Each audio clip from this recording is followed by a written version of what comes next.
Hello everyone, my name is Vinod Solanki and I will teach you English for class 8. Class 8 का ये हमारा first chapter है जिसका नाम है the best Christmas present in the world. आज हम इसका सेकंड पार्ट पढ़ेंगे। इसका जो फर्स्ट पार्ट है वो हम लोगों ने पढ़ लिया है। फर्स्ट पार्ट में होता ये कि एक व्यक्ति होता है जो कि एक कबाड़ी की दुकान से एक टेबल खरीद के लेके आता है, और ये जो टेबल जो थी वो एक साइड से जली हुई थी और ऊपर से वो पानी से गीली भी हो रखी थी। वो यह सोचकर उस टेबल को अपने घर पे लेके आता है कि वो इसको किसी न किसी तरीके से ठीक कर देगा।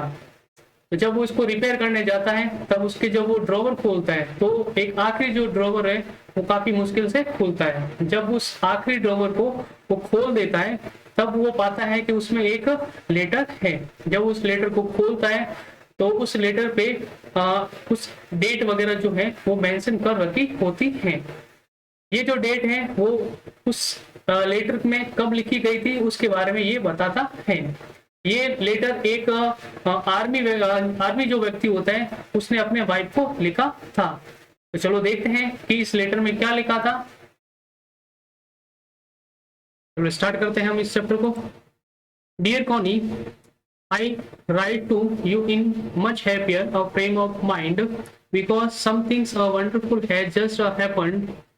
यानी कि वो अपने इस लेटर में लिखता है कि डियर कॉनी, कॉनी उसकी वाइफ का नाम था। इसमें लिखा होता है कि वो कहता है कि मैं बहुत खुश होते हुए तुम्हें ये लिख रहा हूँ क्योंकि something wonderful has just happen. यानी कि कुछ अभी जो है वो खुद कुछ बहुत अच्छा सा घटित हुआ है।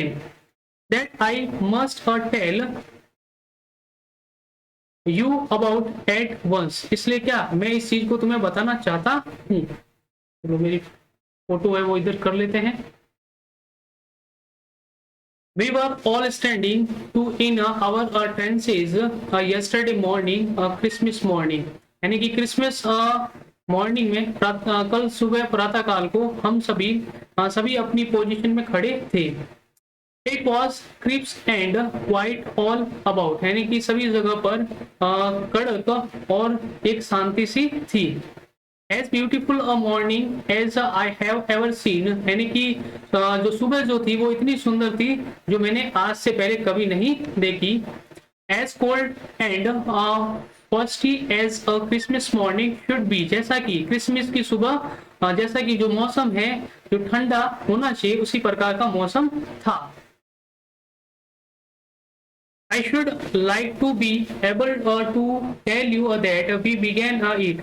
यानी कि हमने क्या किया, इसे शुरू करना चाह, यानी कि हम इसको समर्थन करना चाहते थे और हमने इसको शुरू किया। बट द ट्रूथ, लेकिन सच्चाई ये है कि आई एम असेम्ड टू से, यानी कि मुझे बताते हुए क्या शर्मिंदगी में मैं बताते हुए शर्मिंदा हूँ। Is that Fritz began it. Fritz एक जर्मन सैनिक का नाम है। इसने इसको क्या किया, बिगेन किया यानी कि आरंभ किया। First, someone saw a white flag waving from the trenches opposite। यानी कि जो ट्रेंसेज जो थे, जो बंकर के सामने से कोई एक व्यक्ति जो था जिसने इस व्हाइट फ्लैग को लहराना आरंभ किया। यानी कि सबसे पहले इस व्हाइट फ्लैग को जो सामने वाले जो बंकर थे वहां से लहराना आरंभ किया। Then they were calling out to us from across no man's land, Happy Christmas, Stormy, Happy Christmas। अब वे हमें क्या मानव रहित जगह से वो हमें बुलाने लगे, happy Christmas stormy, happy Christmas. When we had got over the surprise, some of us shouted back। यानी कि हम उस समय सरप्राइज हुए कि फिर से किसी ने क्या एक आवाज लगाई, यानी कि वापस से चिल्लाते हुए रिप्लाई दिया, सेम टू यू प्लीज। यानी कि एक जर्मन सैनिक जो कि मैंने बताया अभी आपको, यानी कि आपको भी happy Christmas, same to you. I thought that would be a that. यानी मैंने सोचा वहां पर कोई है। वी ऑल डिड, और हमने भी ऐसा किया। बट लेकिन then suddenly one of them was up there in his great coat and waving a white flag. लेकिन फिर एक कोई व्यक्ति जो था वो वहां से खड़ा हुआ जिसने कि एक ग्रे जो कलर का जो कोट है वो पहन रखा था और वो व्हाइट जो फ्लैग है वो लहरा रहा था। Don't shoot a lad. यानी कि मैंने कहा कि लड़कों शूट मत करना। समन साउटेड यानी कि कोई चिल्लाया, लेड होता है लड़के, एंड नो वन डिड और ऐसा सभी ने किया यानी कि किसी ने गोली नहीं चलाई। Then there was another Fritz up on the parapet यानी कि फिर से वहां पर कोई एक दूसरा जो जर्मन जो सैनिक है वो वहां पर खड़ा हुआ, एंड अनदर और फिर दूसरा अन्य। Keep your hands down I told the man यानी कि मैंने अपने आदमियों से कहा कि अपना जो हेड है, अपना जो सर है वो नीचे रखना। इट्स अ ट्रिक यानी कि ये उनकी कोई चाल हो सकती है, बट इट वॉजंट लेकिन ये उनकी कोई चाल नहीं थी। One of the German was waving a बोतल एबो हिज हेड। अब उनमें से एक जो जर्मन जो था वो अपने सर पर बोतल जो है वो लहरा रहा था। इस क्रिसमस डे टॉमी यानी कि क्रिसमस डे है टॉमी। वी हैव स्कैम्स यानी कि वो कहता है कि हमारे पास शराब भी है। स्नैप्स होता है अनाज की बनी शराब। वी हैव सॉसेज यानी कि हमारे पास मसालेदार जो मांस होता है वो भी है। सॉसेज होता है मसालेदार मांस। वी मीट यू क्या हम आपसे मिल सकते हैं? यस यानी कि उसी ने जवाब दिया। बाई दिस टाइम यानी उस समय तक there were dozens of them walking towards us across no man's land यानी कि उस समय तक लगभग दर्जनों भर जो लोग जो थे, जो सैनिक जो थे वो नो मैंस लैंड पर आ चुके थे। And not a rifle between them और उनके बीच में किसी प्रकार की कोई बंदूक भी नहीं थी। Little private Morris was the first up यानी कि एक छोटा सा छोटे कद का जो प्राइवेट जो मॉरिस है वो सबसे पहले आगे बढ़ा है। कम ऑन बॉयज यानी कि चलो लड़कों। What are we waiting for यानी कि हम किसका इंतजार कर रहे हैं। And then there was no stopping them और फिर उनमें से कोई नहीं रुका। आई वॉज द ऑफिसर मैं एक अफसर था। I should have stop them there यानी कि मुझे वहां पर उनको वहीं पर रोक देना चाहिए था। एंड देन आई सपोज और मैं ऐसा मानता हूँ, बट लेकिन the truth is that it never even occurred to me I should लेकिन सच ये है कि मैं ऐसा नहीं कर सका था यानी कि मैं इसको कर नहीं सका।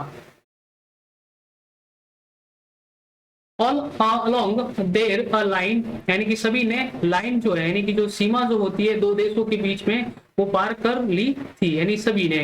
And hours I could see men's walking slowly towards one another grey coats khaki coats meeting in the middle यानी कि हम सभी एक दूसरे की ओर बढ़ रहे थे और जो ग्रे कोट के जो सैनिक जो थे और जो खाकी कोट के जो सैनिक जो थे वो बीच में मिलने वाले थे। And I was one of them और मैं उनमें से एक था। I was part of this मैं उनका एक हिस्सा था। In middle of the war we were making peace यानी कि युद्ध के बीच में हम शांति जो है उसको स्थापित कर रहे थे। You cannot imagine, dearest Connie, my feeling as I looked into the eyes of a police officer who approached me had outstretched यानी कि आप कल्पना भी नहीं कर सकते। उस लेटर में आगे लिखा हुआ था कि प्रिय कोनी आप कल्पना भी नहीं कर सकते कि जब मैं जो ये जो जर्मन जो अफसर जो था जो मेरी ओर आगे बढ़ रहा था, जब मैंने उनकी आंखों में देखा जो कि मेरे पास आ गया था, वो उस समय जो फीलिंग जो थी वो बहुत ही अच्छी थी। Henceforth he said यानी कि ये जो अफसर है वो पास में आके बोला gripping my hands warmly and holding it's यानी कि बहुत ही प्यार से मेरे हाथ को थामे हुए उसने कहा। आई एम फ्रॉम डेसलडॉर्फ यानी कि मैं डेसलडॉर्फ का रहने वाला हूँ।